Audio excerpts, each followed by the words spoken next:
Hello, friends. Welcome back to another episode of the School of Self Worth. I'm your host, Nicole Song. Today, we have such a remarkable guest. I am unbelievably excited for you all to meet Neeta Bhushan. She is the host of the top 13 mental health podcast, The Brave Table, and the award winning author of That Sucked, Now What? The founder of Ayurvedic wellness company Chai Tonics, and she's also a mother of two. She has so much to share about self worth, about coming home to yourself, and how she maintains that while running a business, a podcast, and having a family. This conversation is so rich. Like, I got so much out of talking to Neeta. You really are not going to want to miss out on this one. And before we get started, if you are an Asian American leader who wants a seat at the table where strategy, influence, and leadership decisions happen, grab a seat in the Asian Authority Sprint. The details are in the show notes. Okay, friends, let's dig into today's conversation. Neeta, welcome to the School of Self Worth. I'm so thrilled to have you with us. I am so excited we made it happen with all things.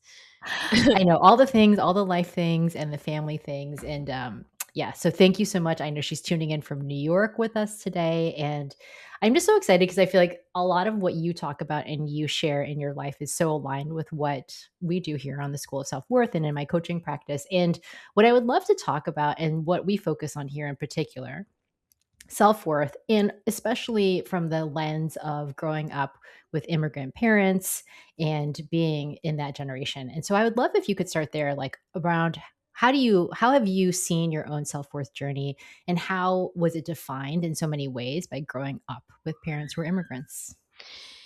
Yeah, I think from a very early age, I learned, performance equals self worth, right? So from piano lessons, and my mom was from the Philippines, my dad was from India. And I mean, I feel like I started performing from the age of probably like 5, 6, 7. And, from ballet to piano recitals to, Indian dancing and Filipino dancing and I every time you would go to your cousin's house with all of the family members, everyone is taking on some sort of art form and performing. And while it's contributed to me being a great dancer, and I feel as though as I got older into my teens, um, I had I grew up early. My mom was sick with breast cancer, and so I feel like our world kind of changed dramatically. And she got sick when I was 10 years old and battled breast cancer for about 6 years, and then transitioned when I was 16. And then I would lose my brother a year after, and then my dad shortly after that, 2 years after that. So within a span of 3 years, I lost my mom, my brother, and my dad. And so at 19, I am kind of chasing what a lot of what I had grown up already kind of getting exposed to, and really seeking validation from family members and friends, while also kind of navigating this huge and heavy grief that was just kind of unexplainable. And from an Asian immigrant lens, I think my time in my teens, it was just all survival. I was working 3 jobs, and I was also taking care of my youngest brother, who was 14 at the time. So when I got into my 20s, one thing was for sure: I knew how to hustle and I knew how to succeed, because you're still kind of the eldest daughter in an immigrant home, where I was learning how to put food on the table when my mom was sick. At the age of 10, I knew how to make chai when I was really young, because people would still come over. They would come to console my dad. They would come to, visit us, and who had to be kind of the strong eldest daughter female figure in the house. That was me. And so you fast forward into my 20s, and all I knew was, okay, we're going to go through this kind of rabbit hole and this darkness. And, the only thing I knew was doctor, dentist, lawyer, engineer. So I became one of those, a dentist, a cosmetic dentist. And, you learn that happiness is really um, at the expense of yourself. And I knew I wanted to make my deceased parents, proud. And that was the one thing that I was chasing after for probably, the next decade after that. So, of course, I equated my self-worth to performance, to accolades, to overcompensation, um, to a lot of the bells and whistles and awards that come along with that. And at the same time, I'm also grateful because I could have had a very alternative reality given all of my circumstances, right? And so the one thing that it didn't really support me in is the people I chose as partners. And what I mean by that was, during a lot of this time, I would be holding on to relationships that weren't healthy. They were actually toxic. And, for fear of abandonment, for fear of being alone, for fear of knowing if I was good enough, and this like pick me energy that, of course, we all kind of grow up with. This wanting to be desired, and so much so for me, it's like wanting to be, to fit in because I was already Filipino and Indian, and so you couldn't really tell what I was. I was very racially ambiguous. Not only that, we had this very tragic kind of upbringing, and that would already put a lot of kind of, I guess, unnecessary attention of pity and just, uh, like, oh my gosh, you know, did you hear what happened to her? Kind of this idea. And as a young teenager, all you want to do is fit in. And so, fast forward to the end of my 20s, I get a divorce. Um, And that's when I began to start coming home to myself. Okay, so there's so many things in there that I would love to talk about. And first, if just sticking a little bit with when you were younger and having parents from two different cultures, because I know you've spoken about this on your own podcast, and it's something I think about a lot, that third culture kid, where you grow up with the culture of your family and then the culture of the place that you grew up with in the United States, and then the intersection of the two. But you actually grew up with two different cultures. And so how did that affect you having like, I don't know, were the expectations different between your two parents, or because your mom got sick when you were so young, it was more your dad? Like, what happened in there, like that fluid household? Yeah, I mean, I we were very lucky that we were really around both my I like to say I was raised by like three matriarchs.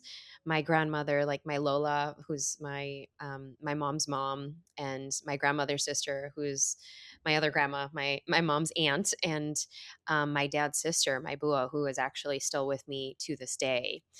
And they all lived within like a 15 to 20-minute radius from us. And us, I mean my siblings.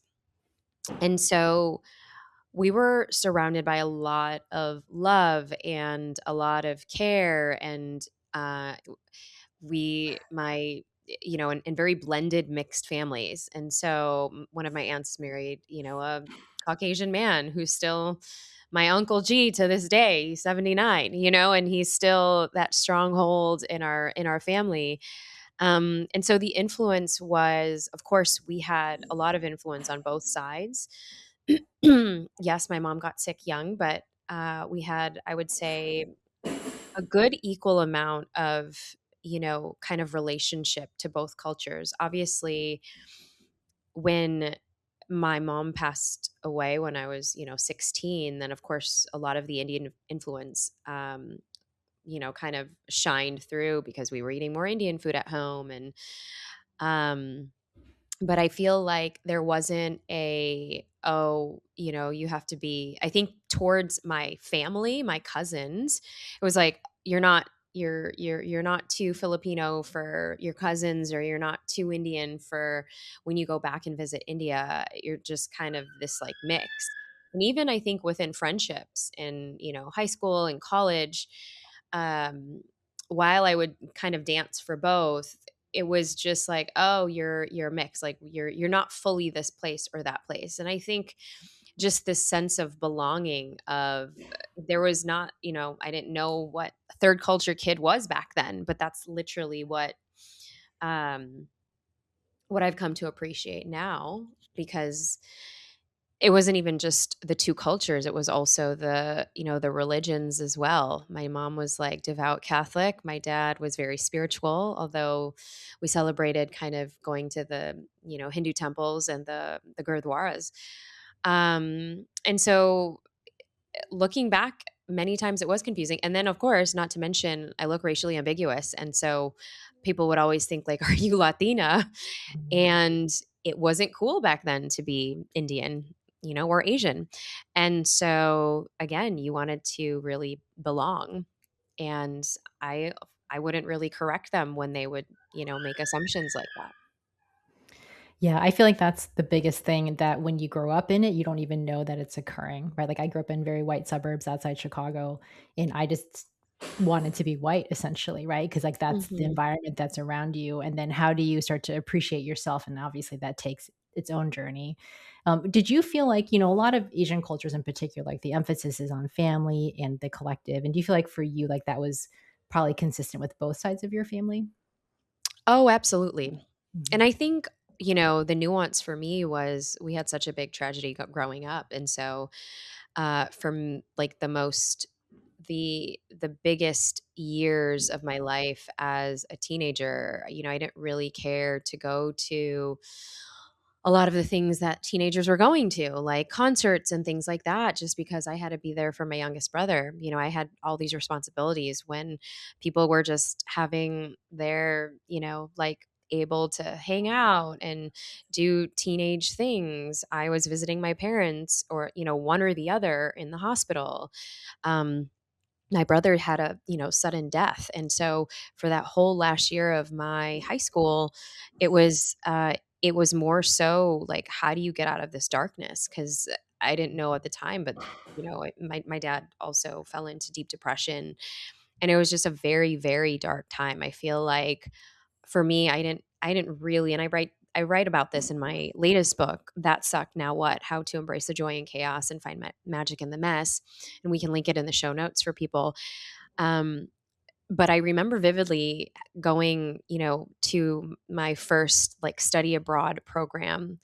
And I write all about it in my book. But, the feeling of this first sense of freedom that for me was delayed because I had all of these responsibilities growing up so early and fast. And then I get on this plane, and first of all, I had to fight my wolf matriarchs, the three of them, to say I'm going, because this was like the last kind of death in my family. And I was like, I was applying, to um, it was to dental schools, and I was just like, I'm done. I'm ready. I'm like, I just need this time. And there was this like ache in my belly of like, I just need to leave. It's been so dark for so many years for me. And I remember just getting off the plane in Rome, Italy. I didn't know a lick of Italian. I didn't know anyone there.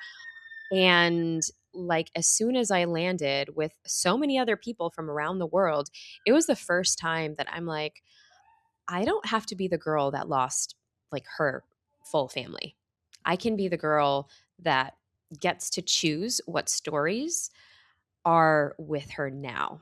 And that was a full beginning of, kind of taking claim of what stories I wanted to be part of my identity in this foreign country, which was very freeing. It was very liberating as someone that, didn't really have that growing up because she was so busy working three jobs trying to support her family. So, Yeah. That sounds so freeing. Well, and then you alluded to, right, at the same time, you felt free in that moment. And you were really impacted, obviously, by all these experiences and when you were starting to choose a partnership. So would you talk a little bit more about that? Like, what kind of partner were you, like you said, it was more that pick me energy, which I feel like is very also like American cultural, like, all of the Disney stories of like, oh, like you're chosen when you're like the princess, you're chosen by the prince. And then, I mean, I'm divorced as well. And like had that, yeah, that feeling of like, well, he picked me, so I must say yes. And so what did you see for yourself, like, from the way that you grew up with the family background, that pick me element, and then what did you discover at the end of that relationship? Well, I realized that I would stay in relationships for far too long. I would be so Mm. afraid to let go of them, even though I knew like they weren't great, they were emotionally unavailable. I knew I was just kind of holding on because it was so painful and so scary to be alone. And so I was in overlapped relationships probably from my teen years all the way until I got divorced. And uh divorced in my late 20s. And so, they were kind of very similar. Emotionally unavailable, made you feel really amazing. And many times as I got older, in my 20s specifically, it was narcissistic. It was there were a few of them that were sociopathic, and I didn't even know what love bombing was back then, but a lot of that. And then, then you're made to feel small. Actually, this one particular relationship, um, we were together for, you know, quite a few years and then decided to get married, and the gestures were grand and big, and you know but it was extremely toxic. It was so toxic that it almost ended my life. And I talk about it in my book, the very first chapter of the book, That's Like Not What, on how I had to make a decision December 31st, where so many people are celebrating, the next year and the end of the year. And for me, I'm lying down in fetal position thinking like, how in the world did I get here? I thought being successful and kind of going through some of the hurdles that I had gone through in my life, being this poster child for resilience, and she's able to do it, and kind of this person in the community that has risen through a lot of adversity. But here I am kind of hiding this lie that I didn't want people to know, that I was in this very tumultuous, abusive relationship. And so, um, that was kind of, that moment really sparked this big homecoming and kind of reclamation for myself to actually choose me for the very, very first time. And what was that like then for you? Because I feel like that's the piece that can be so hard because conditioning from your own family to like put family first. And then you're in this relationship where you've not been putting yourself first. And then to do that, I find for so many Asian American women and myself included, it's like so difficult to learn to do that. And then you're also a mom. So obviously that's probably at play as well. So, like, how did you even begin? Like, what's that first step of that journey? Yeah, so thankfully in my first marriage, I didn't have any kids. And so this was kind of around the time of my Saturn return. And if any of the girlies know anything about horoscopes, this is a time where things are going to shatter from underneath you in all of the ways, to really get a sense to know, for you to know more about yourself and what you are no longer willing to tolerate.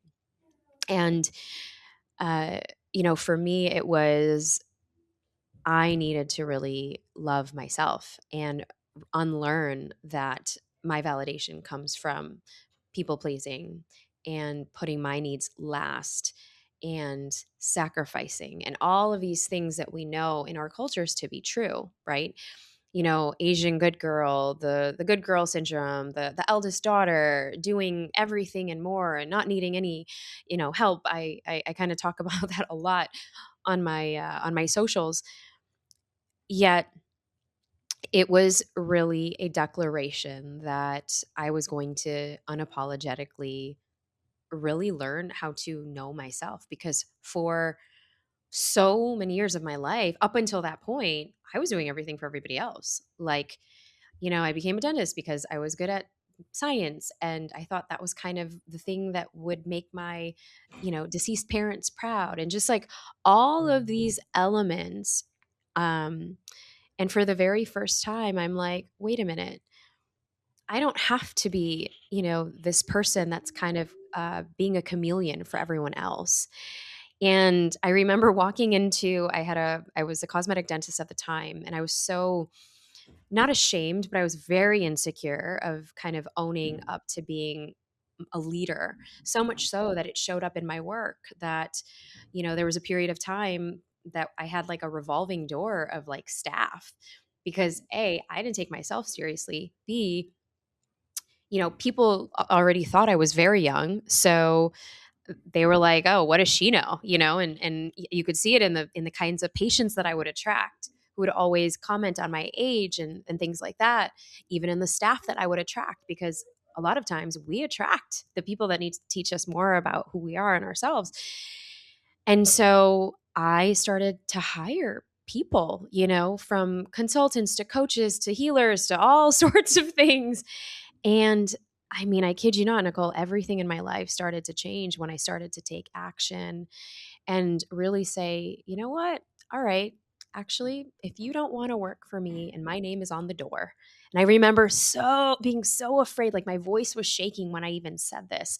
And I said, I don't even know if I'm going to keep the doors open because I'm going through a divorce. And like those words coming out of my mouth, because you're taught, don't say anything about yourself, don't reveal too much because they might not take you seriously, and don't share all the things that are going on personally because you're a professional, you're a doctor, you're not supposed to share those things.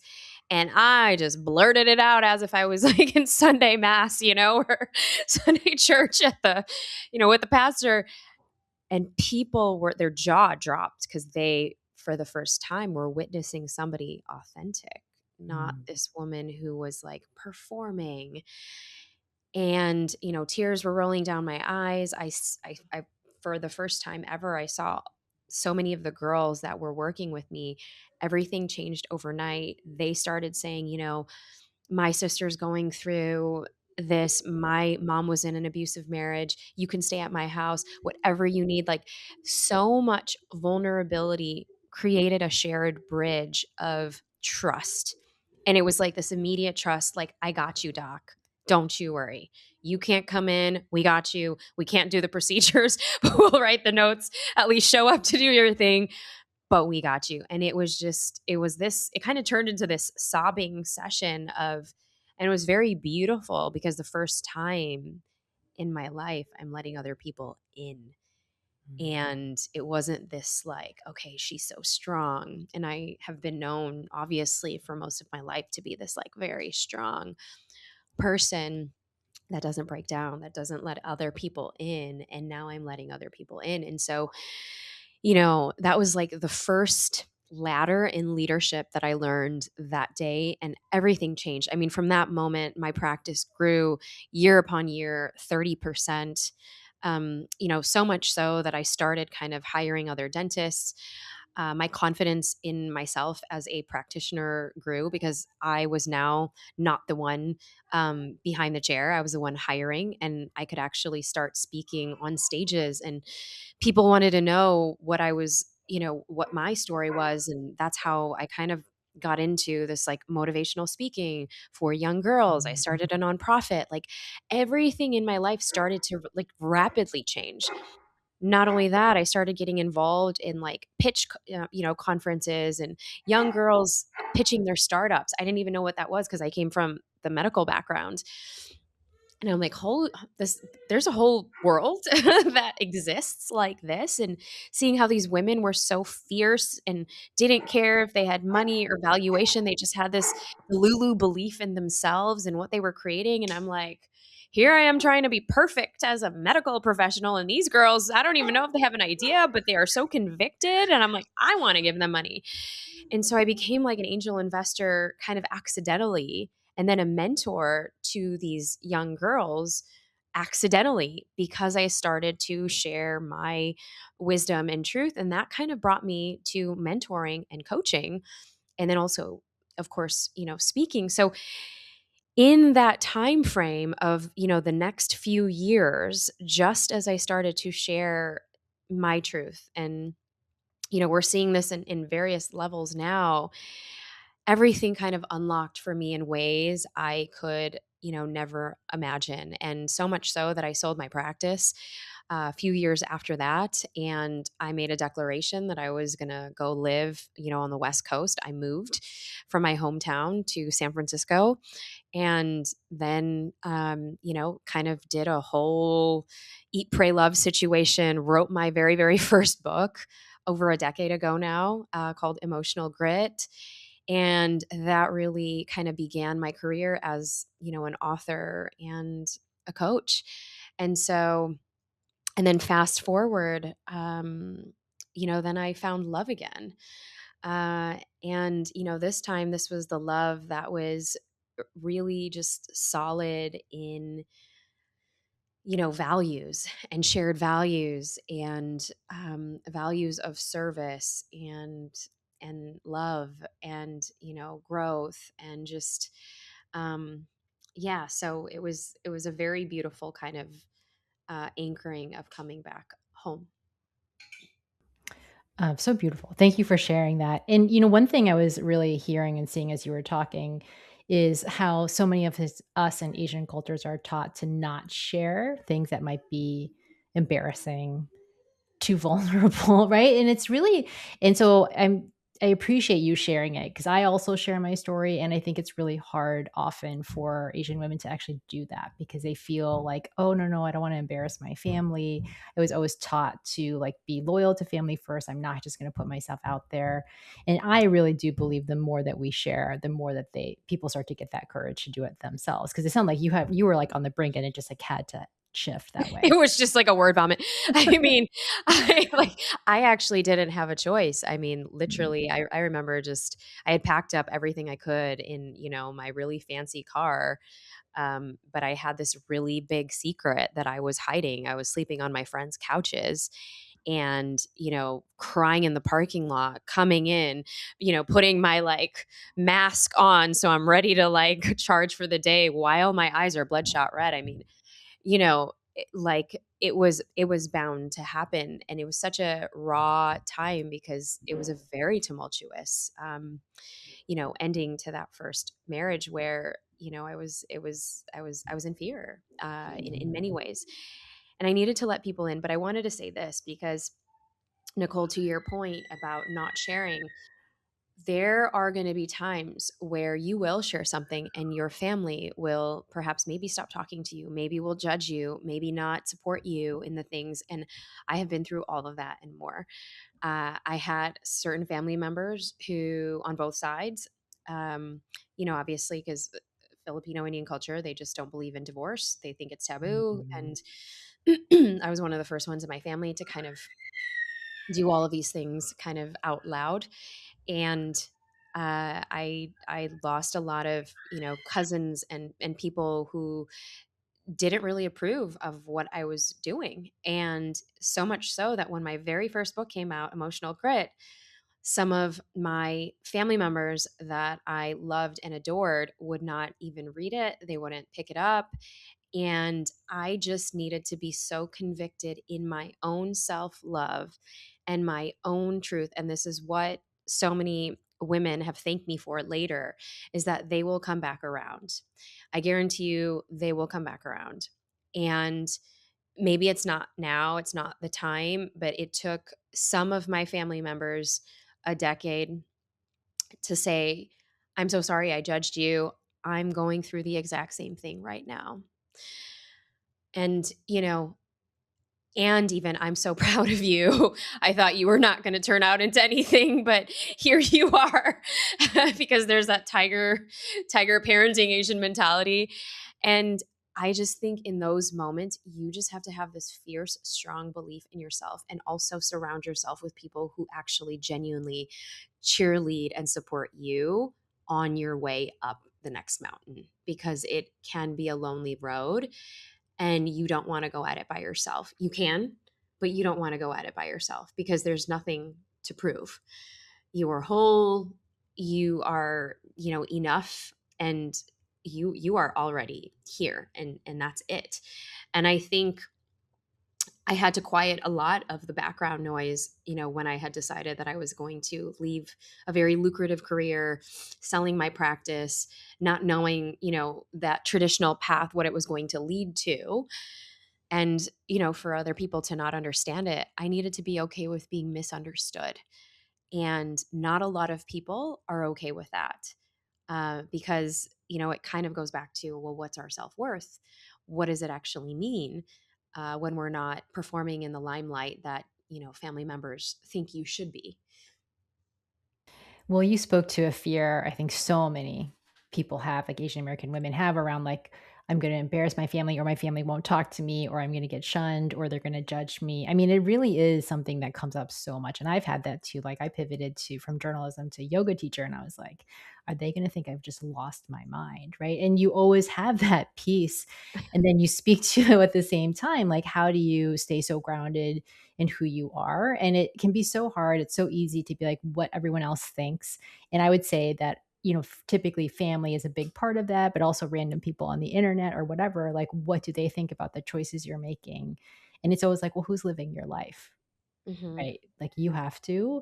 And so, yeah, everything you're saying, I feel like it resonates so deeply with me too, because it can be really hard. I mean, what you're talking about, like you've been through it. And so you're talking about it. But when you're in it, it's crazy.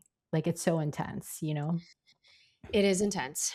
It is intense. And know that, those moments don't last forever, but I think that is the choice and the intersection that you make from coming home to yourself. Yeah. So, yeah. Well, I'd love to hear more too. So like staying coming home to yourself, right? So big. And then you're also a mother and you guys live internationally. There's so much happening. Like how do you stay grounded in that? Like I'm a new mom, 11-month-old right now. And Mhm. it's something I have to constantly work at. And I would love to hear how it's evolved for you, like both from probably having little kids to where you are today. Like how do you stay in that? Yes. So, newsflash, I found love again and I got married. And and I have two babies, and they are the most incredible, just gifts. I There was a time where I thought I wasn't going to have children, and so, um to be on this side of the coin now where they're 5 and 7, I'm like, wow, I waited for this time, for going through having two under three, so they were 2.5 years apart. And I remember going through another dark night of the soul when I had my son, and also when I had my daughter. And so I, had postpartum depression for both. I didn't know what it actually was. But kind of looking back, you're like, wow, I was in really a dark cloud for a while. And it was not under the guise of depression so much as it was under the guise of postpartum rage and anxiety, um, and so, which kind of now all falls under, postpartum depression, because these are like uncontrollable emotions, getting super irritated at people, because they're not doing things your way, and just this, grief of really having to grieve a part of yourself because you now have this human to take care of. And again, it's another kind of, unlearning and just unraveling of, well, who are you becoming, and what kind of are you going to let the village in to support you? Because I think as strong Asian women, we think we can do everything on our own. And it's the beauty of the tribe and kind of the, collective that really supports the mom while she's going through the first few years of the new life with our child. And here, being in the States, it's like, all right, after a few weeks, you just go back and do all of the things. And it's like, how can we actually heal not only like our mind, our spirit, our soul, but also kind of integrate this difference of our past self into our future self that we're becoming, and really allowing ourselves to get again vulnerable. And um that's such a transition period again for us. And so I remember just struggling with that piece quite a bit. And there had to be rituals for me that really, grounded myself. And that's where I really leaned in on simple rituals like my chai ritual. And I know it sounds, as simple as can be, but I was somebody who was like meditating daily and doing and having like this full morning routine for so many years, after my divorce. And 8 years later, it was 8 years later that I had my first child, and I'm like, whoa, and then 9 years later I had my second. I'm like, okay, this is like throwing you off course. What are the things that are going to stabilize you? Because you can't go do a, yoga routine or all of the things you were going to do. No, all of those things get thrown out the window. But the one thing that kept me sane was crushing those herbs, the cardamom, the ginger. I had 7 minutes, and it didn't matter what the kids were doing, screaming, crying, because I also needed my caffeine, but also putting all my little tonics and tinctures and little potions to support me, not only with my brain fog, but also with just, different Ayurvedic herbs, because I was just like, these are the things that really kind of, you know, make me feel whole. And it's a 7-minute ritual. And that was my meditation. That was my like way of calming my nervous system. And I had to really kind of, reintegrate that I'm like, what, that counts. That's my morning routine. I'm filling my cup up.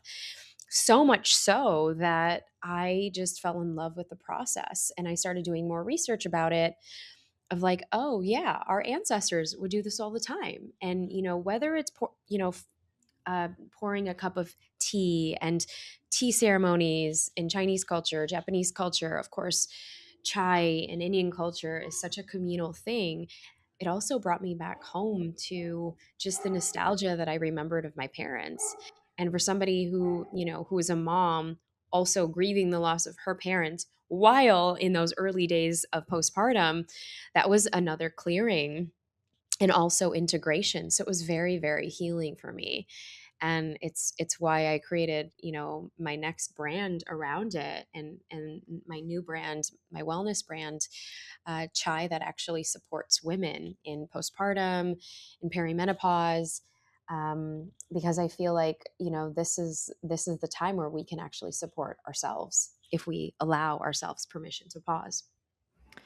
Yeah, I feel like that is for sure the most difficult part of it. It's like, how do you give yourself that time? Because, like, I also had a baby, I own my own business, and it can be very tempting to be like, you have to rush back in. Or I see new moms doing that all the time. Like, they're like doing videos on social media 3 weeks postpartum. And I'm like, that just seems early. It just seems like let's take some time, and it can be so intense. And so I love what you're speaking to around ceremony.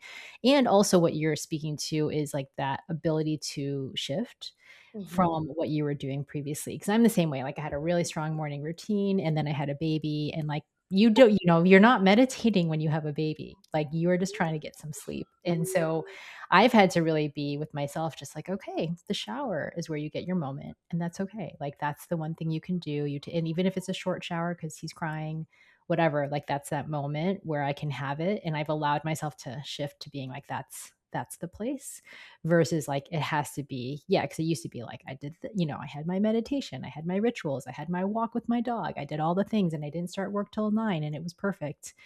And yeah, Hmm. that doesn't exist anymore, right? Yep. Yep.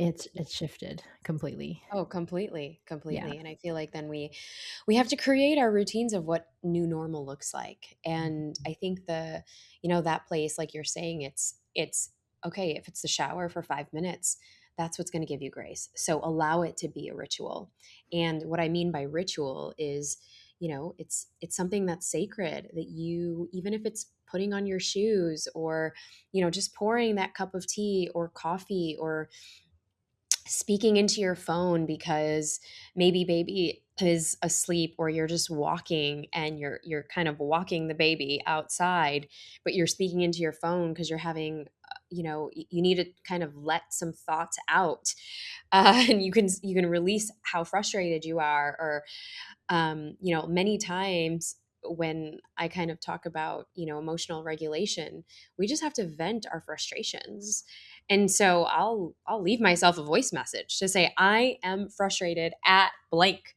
And sometimes when we kind of say the emotion, we can then tame it, and we can see it out Mhm. loud coming out of our mouths to then say, okay, we've released the pressure valve. Okay, it's not as bad anymore, and it's kind of the things now that I'm teaching emotional regulation with my children, of being able to name the emotion and to say it Mhm. out loud and to let it process and to let it live. And, you know, I think it's such a beautiful time, especially in the beginning. And it's also super hard and tiring and taxing all at the same time. Yeah, well, the piece that you were speaking to, especially around like new motherhood, it's like that is that evolution. Cause I think sometimes I thought, I'm like, well, like I'll have to just, shift into it and it'll be this clear moment. And I'm like, it's never really that clear. It's more like it just keeps changing every day. And Mhm. then, for me, it's like, how do I stay in gratitude and presence with my kid all the time? And then it'll just keep evolving, but it is a really interesting practice because it's like everything I've learned up until that point is all in application with having a baby, for Oh, sure. 100%. Mhm. 100%. Yeah. Yeah, and I'm wondering if you learned how to regulate emotions when you were young, because I feel like most people didn't, but I'm curious. No, not at Okay. all.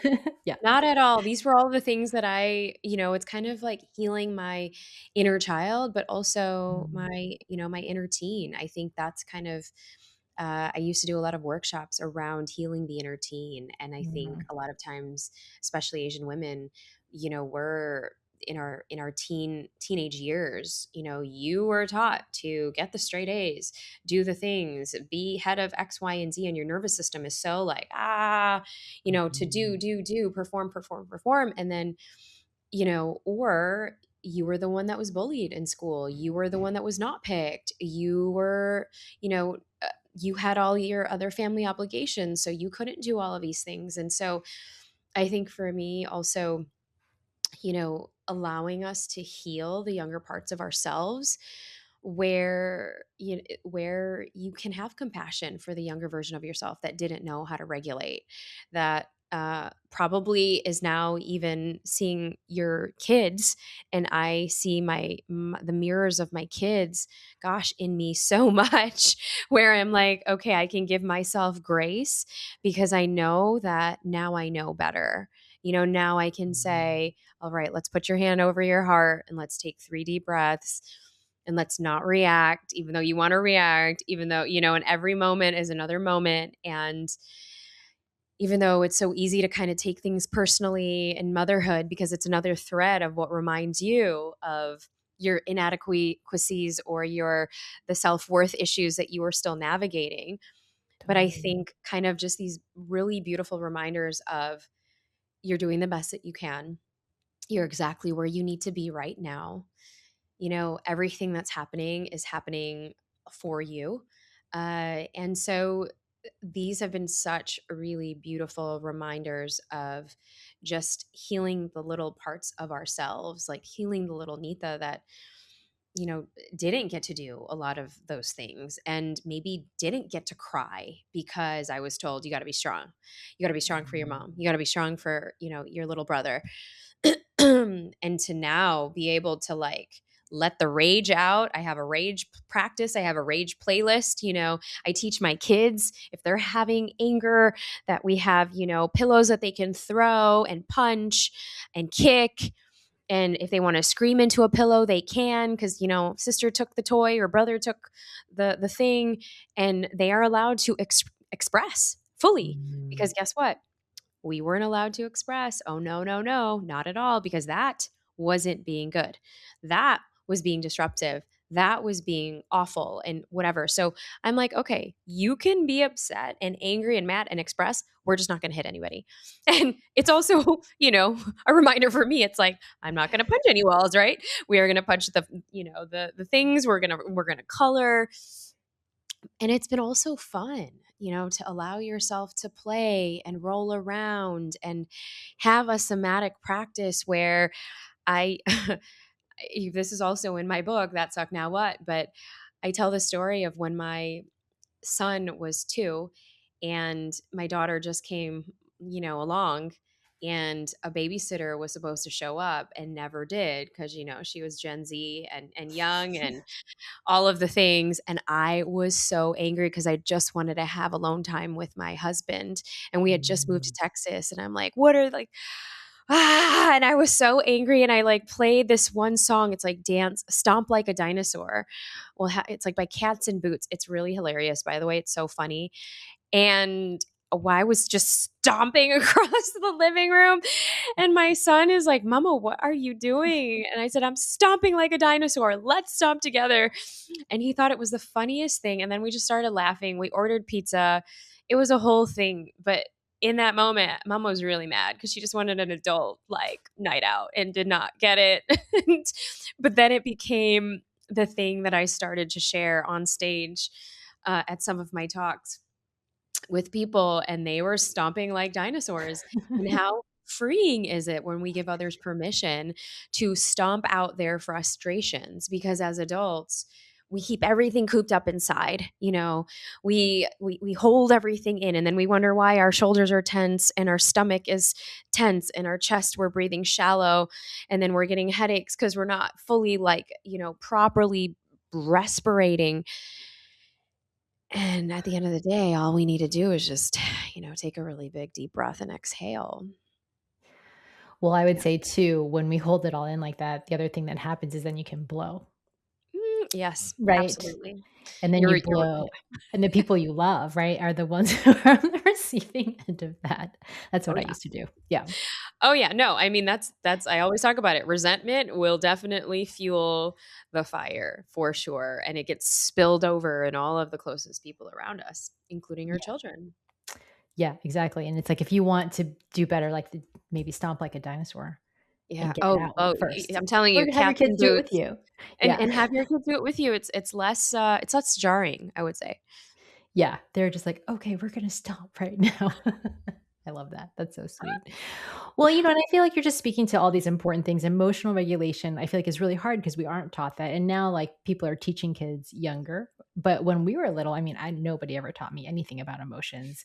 And it was just what I saw with my parents, who one was like super stuffed down and the other one was like sort of, really expressed, but not in a moving through emotion kind of way. It was more just like being upset. Right. Yeah. And so Yeah. then that's what I experienced. And I was like, that's what I thought was emotions Yeah. versus actually understanding how to feel and in my body, like what exactly it was. Right. Where does it, where is it feeling big for you right now? What color is it? Right. What's the texture of it? Let's talk about it. Let's Mm. name it. Let's say it out loud. Let's feel it. How big does it feel? And now we have all these little practices that we can do, but I think when we're also teaching our kids, we're also healing parts of ourselves in the process. So, Yeah. even if you're kind of new to this, whoever's listening and watching, I think it's still something that, we take in every single time that we're teaching this to our kids. And we're not Yeah. going to get it right. I still make mistakes, and I, I've written quite a few books on the topic too. So, yeah. Yeah. It's always like, what are they doing? Oh, my husband is a teacher of little ones. And so he always says, he's like, well, if he's doing that, what are you doing that's making him do that? And I'm always like, oh man, okay. All right, you're right. Right. I am doing that. And then I can like figure out like why he's doing it. And so Mhm. yeah, I'm like, you start learning that lesson really early with your Oh, kids. yeah. Oh, yeah. Yeah. Oh, yeah. Well, Nita, what a joy to talk to you. We're going to end with some fast action questions. Are you up for Okay. it? Okay. Yes. Yes. The first one is, what is on your nightstand? I love to hear what's Oh, on there. Mhm. right now I have a few fiction books actually. And it's oh gosh, Arundhati Roy. I've been starting to read more fiction. Mhm. Um, and yeah, because I feel like I've been so immersed in personal growth. It is my life, but I also want to be able to play again. And Totally. yeah, and so I've been trying to do, fiction like at least 5 to 10 pages before I go to bed. And so yeah, that's kind of my thing. I love her. She's a great writer. I'm totally a big fiction reader because I'm like, I self-help all day. Like we can, I can read something fun at night. So yeah, that's awesome. Um, what was the last thing you watched on television? Ooh, the Quincy Jones documentary. I've not seen that. Okay. Is Yeah, it good? it's so good. It is Okay. so good. It's so good. I'm just like, wow, everyone should watch it, especially if you're into music and just Mhm. yeah, it's so good. Okay, awesome. Good to know. This is where I get all my recommendations, so love it. And then what was the last thing you tried that was new, and what was it? Ooh, I was at a restaurant yesterday in New York City, and it was this ABCV place, and they had the most. It was a vegetarian restaurant. Oh my gosh, hands down to the chef. It's like it was like this, vegetarian like maki sushi roll, but it was just so exquisitely done and it was so good. Not only that, I don't even have pasta, but they did this beautiful truffle gluten-free just pasta and I'm just like I wish I became that Asian auntie that just like took the leftovers home, but I didn't want to be that girl because you're staying at the hotel. I would have totally eaten it cold today. Like it was just Yeah. so good. My mouth is watering just thinking about That it. sounds so delicious. I love that. That's so fun. And then last one is what are your top emojis currently that you're using?